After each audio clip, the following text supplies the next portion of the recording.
Welcome back, dear friends, to the Crimson Academy's course on the World Order of Baha'u'llah by the beloved guardian Shoghi Effendi.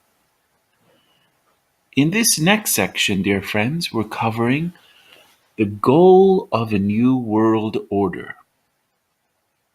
The goal of a new world order was written in late 1931 on the occasion of the 10th anniversary of Abdu'l-Baha's passing and addressed to the Baha'i community as a whole. In this letter, the beloved guardian Shoghi Effendi explains that as the moral decline of humanity had been so acute, no amount of diplomacy or statesmanship, economic rejuvenation, or mutual tolerance could form a sustainable basis for its renewal. Not even, he states, would the very act of devising the machinery required for the political and economic unification of the world provide in itself the antidote against the poison that is steadily undermining the vigor of organized peoples and nations. The beloved guardian reminds the Baha'is that it is only through worldwide and unqualified acceptance of His Holiness Baha'u'llah's message that humanity can hope to reverse this crippling, though inevitable process of internal disintegration. Beloved guardian Shoghi Effendi emphasizes that the ailing economies, social degradation, and political fallout of the post-war era were not in and of themselves the fundamental cause of humanity's depraved state, but were simply a consequence of the failure of those in whose hands the immediate destinies of peoples and nations have been committed to adjust their system of economic and political institutions to the imperative needs of a rapidly evolving age. Economic and social upheaval, escalating political tension, and an overriding sense of misery on a global scale were rather attributable to the inability or indeed the unwillingness of world leaders to reshape the machinery of their respective governments according to those standards that are implicit in Baha'u'llah's supreme declaration of the oneness of mankind. The beloved guardian includes in his letter a series of extracts from the writings of His Holiness Baha'u'llah and His Holiness Abdu'l Baha that demonstrate how imperative it is for humanity to curtail absolute state sovereignty and replace it with an international executive legislature and judiciary.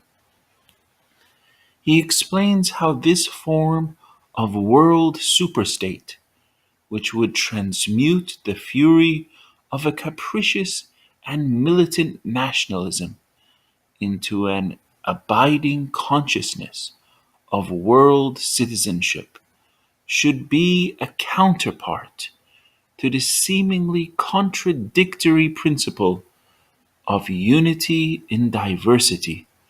In conveying this concept, the beloved guardian Shoghi Effendi stresses that the implementation of world governance should not in any way homogenize existing domestic traditions and institutions or suppress national history and ethnic heritage.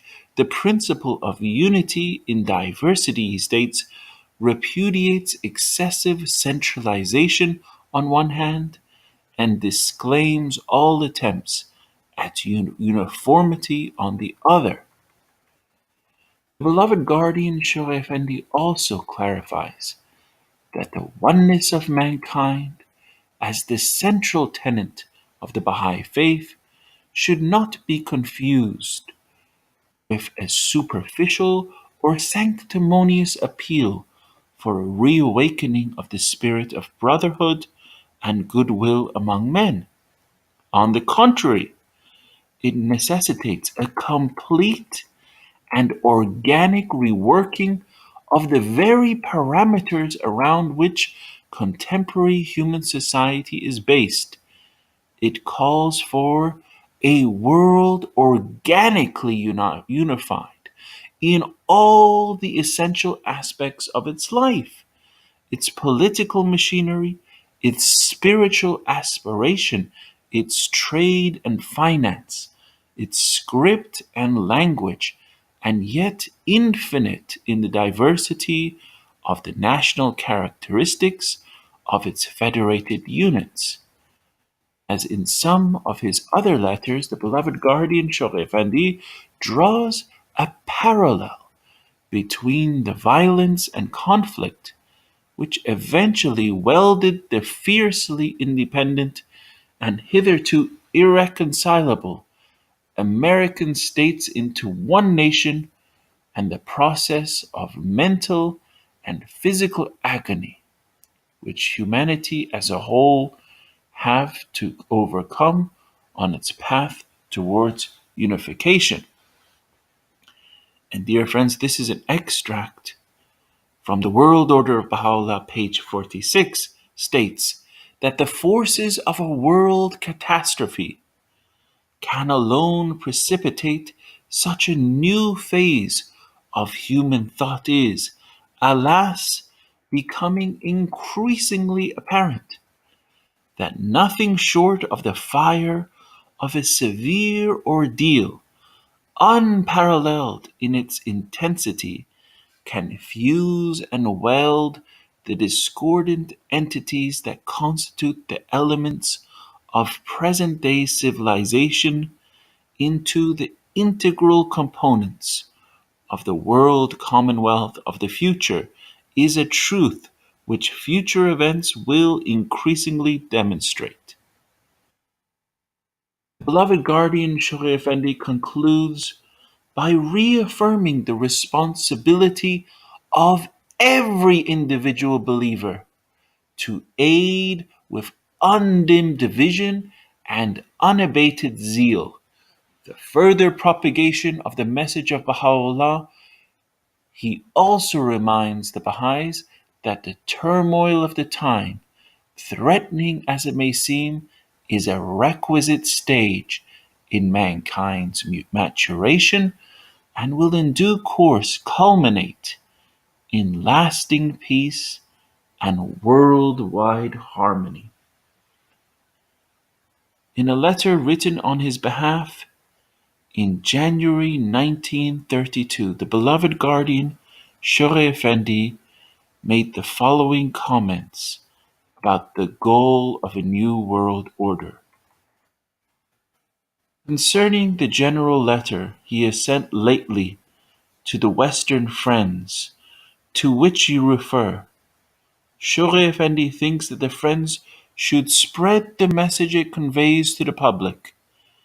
It should undoubtedly be done in a very judicious way, lest the people think that we have entered the arena of politics with rather drastic programs of reform, but we should at the same time show the lead that the teachings take toward the realization of the international ideal. The primary importance of the cause among the existing religions of the world is that whereas the others have no coherent program upon which they are united, the movement is rich with the very spirit and teachings the world needs for solving its present international problems. It is a wonderful chance for the cause to absorb the interest of the intelligent elements in the public. And dear friends, we'll share with you a few extracts from this illuminating document. The first is from Page 30. 10 years of unceasing turmoil, so laden with anguish, so fraught with incalculable consequences to the future of civilization, have brought the world to the verge of a calamity too awful to contemplate. Sad indeed is the contrast between the manifestations of confident enthusiasm in which the plenipotentiaries at Versailles so freely indulge, and the cry of unconcealed distress which victors and vanquished alike are now raising in the hour of bitter delusion. Dear friends, this extract is from page 32. Never indeed have there been such widespread and basic upheavals, whether in the social, economic, or political spheres of human activity, as those now going on in different parts of the world. Never have there been so many and varied sources of danger as those that now threaten the structure of society. Dear friends, this is from page 33. Are we the privileged custodians of a priceless faith, called upon to witness a cataclysmical change, politically as fundamental and spiritually as beneficent as that which precipitated the fall of the Roman Empire in the West? Might it not happen every vigilant adherent of the faith of Baha'u'lláh might well pause to reflect that out of this world eruption there may stream forces of such spiritual energy as shall recall, nay, eclipse the splendor of those signs and wonders that accompanied the establishment of the faith of Jesus Christ. Might there not emerge out of the agony of a shaken world a religious revival of such scope and power as to even transcend the potency of those world directing forces with which the religions of the past have at fixed intervals and according to an inscrutable wisdom revived the fortunes of declining ages and peoples?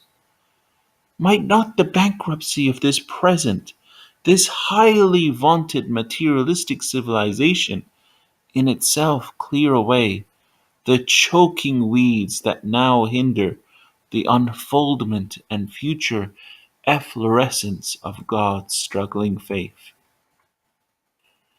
Dear friends, this is from page 42.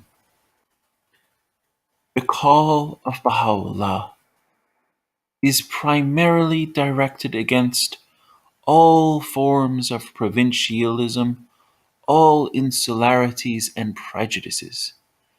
If long cherished ideals and time honored institutions, if certain social assumptions and religious formulae have ceased to promote the welfare of the generality of mankind, if they no longer minister to the needs of a continually evolving humanity, let them be swept away and relegated to the limbo of obsolescent and forgotten doctrines.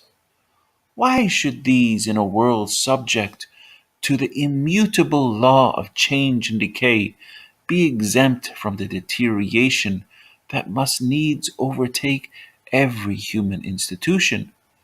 For legal standards, political and economic theories are solely designed to safeguard the interests of humanity as a whole, and not humanity to be crucified for the preservation of the integrity of any particular law or doctrine. And dear friends, This final extract we share with you is from pages 42 to 43. Let there be no mistake. The principle of the oneness of mankind, the pivot round which all the teachings of Baha'u'llah revolve, is no mere outburst of ignorant emotionalism or an expression of vague and pious hope. Its appeal is not to be merely identified with a reawakening of the spirit of brotherhood and goodwill among men, nor does it aim solely at the fostering of harmonious cooperation among individual peoples and nations. Its implications are deeper, its claims greater than any which the prophets of old were allowed to advance. Its message is applicable not only to the individual, but concerns itself primarily with the nature of those essential relationships that must bind all the states and nations as members of one human family. It does not constitute merely the enunciation of an ideal, but stands inseparably associated with an institution adequate to embody its truth, demonstrate its validity, and perpetuate its influence. It implies an organic change in the structure of present day society, a change such as the world has not yet experienced.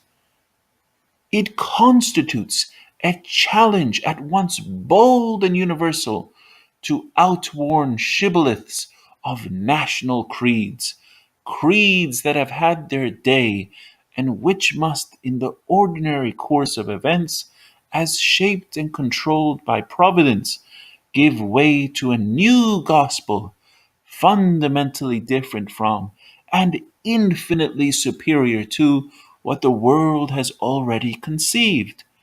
It calls for no less than the reconstruction and the demilitarization of the whole civilized world, a world organically unified in all the essential aspects of its life, its political machinery, its spiritual aspiration, its trade and finance, its script and language, and yet infinite in the diversity of the national characteristics of its federated units. And again, dear friends, this extract was from the World Order of Baha'u'llah, pages 42 to 43.